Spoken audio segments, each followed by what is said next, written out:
The summer of 2021 in Los Angeles was thick with a lazy, scorching vibe. It was my 28th birthday, and also the last stretch of time in my life that could truly be called good. I was working at a department in the California state government, a job that seemed incredibly prestigious and stable to outsiders. My life was like a finely tuned machine, swinging predictably between the downtown office building and the sleek apartment I rented in West Hollywood. I owned a silver BMW 3 Series and had a girlfriend of 3 years, Jessica, a designer in San Francisco. Our future was mapped out clearly. In a year or two, I'd get a promotion, she might transfer to LA, and we'd use our combined savings to buy a house with a yard in the suburbs, get a golden retriever, and then marry and have kids. I was convinced my life would cruise steadily down this sunlit path until the end. To celebrate my birthday, I invited a few close colleagues and friends to a party at my apartment.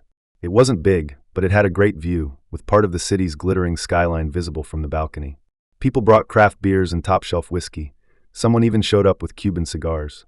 Chris, a colleague from my department who always seemed more in the know and savored life more than the rest of us, sent me $500 via Venmo with a note. To our bright future. We drank, talked, and played music, the atmosphere warm and genuine. I felt like the luckiest guy in the world, with a solid present and a future within reach. After a few rounds, when most people had left, a bit drunk, Chris pulled me aside with a sly grin and whispered, "Hey, the party's not over. I know a real spot that'll show you what living at the top feels like." His eyes sparkled with an excitement I couldn't quite place. Egged on by 2 other colleagues, the 4 of us piled into a black Uber XL, heading to a private club in the suburbs that didn't even show up clearly on maps. That ride felt like a tunnel to another world.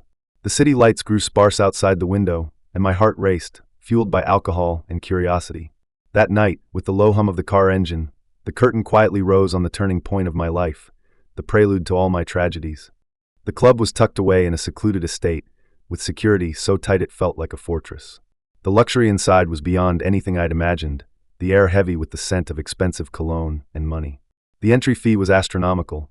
An overnight room with a private spa cost $800 alone. Chris and I had adjacent rooms, while our 2 colleagues, satisfied after a midnight massage, went home. We stayed. I'll admit, it was my first time in a place like that, a murky world of high rollers and gray areas. I naively thought it was just a thrilling glimpse into the elite, a one-off adventure.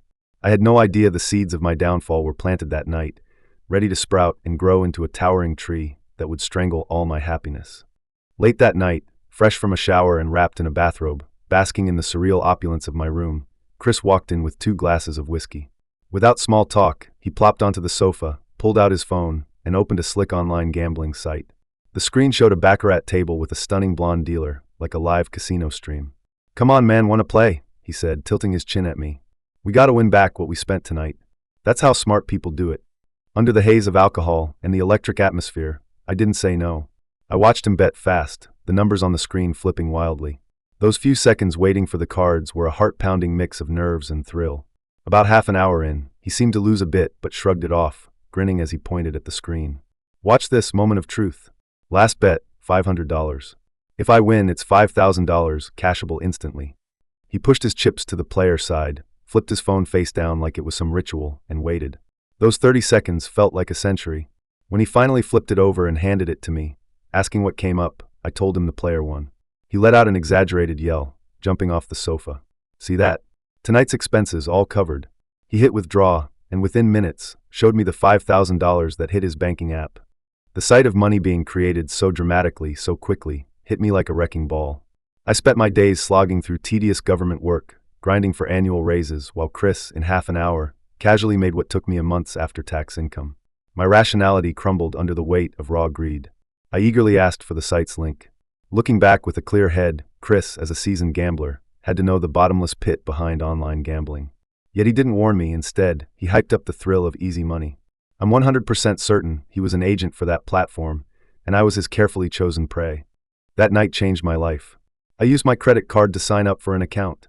I started with $2,000, which vanished in under 10 minutes because I didn't know the rhythm. Unwilling to accept defeat, I threw in $5,000 more, gone just as fast. The gambler's mentality took over. Red-eyed, I told myself this was the last time, $3,000 more, and if I lost, I'd quit for good. But fate played a cruel joke. That final $3,000 seemed to trigger some beginner's luck. I started winning.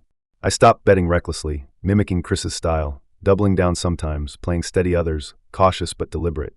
A miracle happened. By the time the sky turned pale at dawn, as the city stirred awake, my account balance hit $25,000.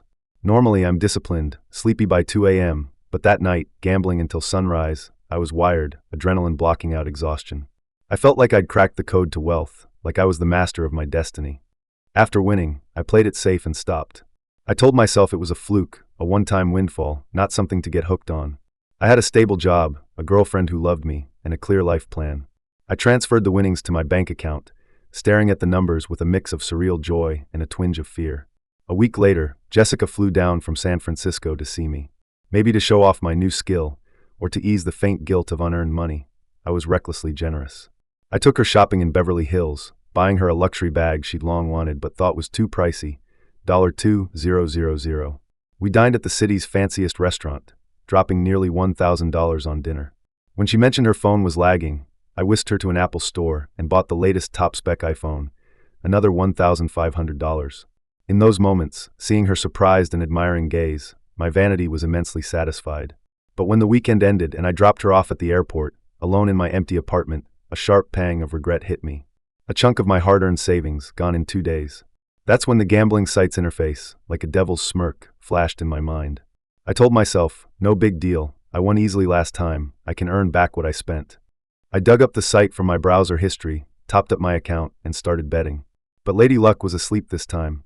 My luck was abysmal. Multiple times I had an 8, thinking I had it in the bag, only for the dealer to miraculously draw a card and hit 9, crushing me. My composure shattered with each bad beat. Reason gave way to anger and defiance. I started doubling down frantically, trying to win it all back in one go.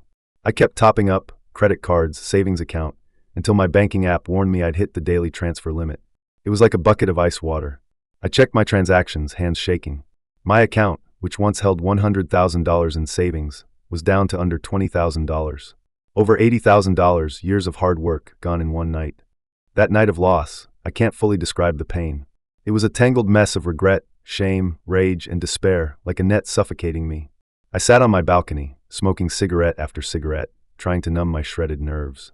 By morning, the ashtray was a small graveyard of cigarette butts, burying my former rationality and peace. The $80,000 that vanished was a reality I couldn't accept. I dragged myself to work, mind blank, barely registering colleagues' greetings. After work, I didn't go home. I sat in the dim light of the office parking garage and made a crazier decision. I dumped the remaining $20,000 into the site, thinking, either I break even or I go to zero. I propped my phone on the car mount, gambling while driving on the highway, barely focused, nearly crashing multiple times as horns and brakes snapped me back to reality. Eventually, I realized I'd die on the road like this, so I pulled into a paid parking lot, turned off the engine, and threw myself into the virtual table. No surprise, the last $20,000 disappeared, just like the $80,000 before it. My bank account hit near zero for the first time. From that moment, I was a runaway train hurtling toward hell. I scoured the internet for loan apps, taking out personal loans with obscene interest rates. I got 7 or 8 new credit cards, using every trick to pull cash. I even lied to Jessica, who trusted me completely, saying I was investing in a tech startup with friends, and borrowed $20,000 of her savings. In just 6 months, my debt snowballed to nearly $150,000. Debt collectors' calls and emails replaced my alarm clock. I lived in a web of lies and fear, forcing smiles at work to seem normal, while sleeplessness and anxiety tore me apart at night. When a massive loan was about to default, and I had no funds left to juggle, I knew I couldn't hold on. I went back to my parents' house, the place where I grew up, once my warmest haven. The night I confessed everything, the air felt like an icebox. My father, a lifelong honest mailman, trembled with rage, giving me an hours-long lecture on life and family duty, his tone harsher than ever. My mother sat silently, tears streaming down, each one piercing my heart. But I'll admit, back then, I wasn't truly repentant. My mind was consumed by debt pressure. I barely listened, obsessed with them bailing me out. After the lecture and tears came a gut-wrenching silence. Finally, my parents went to their bedroom and brought out their life savings, a $130,000 bank book meant for their retirement. Without hesitation, they transferred it all to me, keeping only a few thousand for emergencies. My father said, "This is the last time we can help. The rest of the debt, you figure out how to pay slowly. Promise us you'll quit and live well." With their life savings, I temporarily plugged most of the high-interest loan holes. That moment, overwhelming shame and guilt finally broke through my numb heart. I knelt before them, swearing off gambling. For over a year, I kept my word. I deleted all related sites and apps, blocked Chris's contact. I worked like a madman, taking on the toughest projects for overtime pay and bonuses. I slashed my expenses to the bone, cutting out all entertainment. It was grueling, but I felt grounded like never before. In that year, I not only paid off the remaining debts, but miraculously saved over $10,000. I started replanning my future, believing I'd beaten my demons and could get back on track. I paid Jessica back and assured her the investment failure was a blip, our future still bright. She chose to believe me. But I overestimated my willpower and underestimated gambling's addictive grip. Just when I thought things were turning around, Chris reappeared like a ghost. One day after work, he cornered me in the parking lot. He looked worn but still had that feverish glint in his eyes. He pitched a can't-miss opportunity, a new gambling platform disguised as an investment app. He claimed it was more stable, with better odds and insider tips. I refused at first, but he pressed. Don't you want to win back your parents' money? Don't you want a better life for Jessica? With your smarts, a little luck, and one night, you could take back everything you lost. His words struck my weakest, most redemption-hungry spot. The lure of easy money wrapped around my heart like vines. I told myself, just once, to win back a bit for my parents, then I'd quit for good. I couldn't resist. That weekend, I downloaded the new app. The demon inside me woke up, greedier than ever. I told myself I'd be cautious with experience. But that one time cost me the $10,000 I'd painstakingly saved, lost in a single night. The crushing defeat and rage made me lose it. I repeated the nightmare, pulling another $40,000 from salary advances and freshly cleared credit cards. I had to win back that $10,000. In 2 days, the $40,000 was gone too. I was back in debt swamp. I asked myself in agony, why can't I learn? Why is it always Chris dragging me down?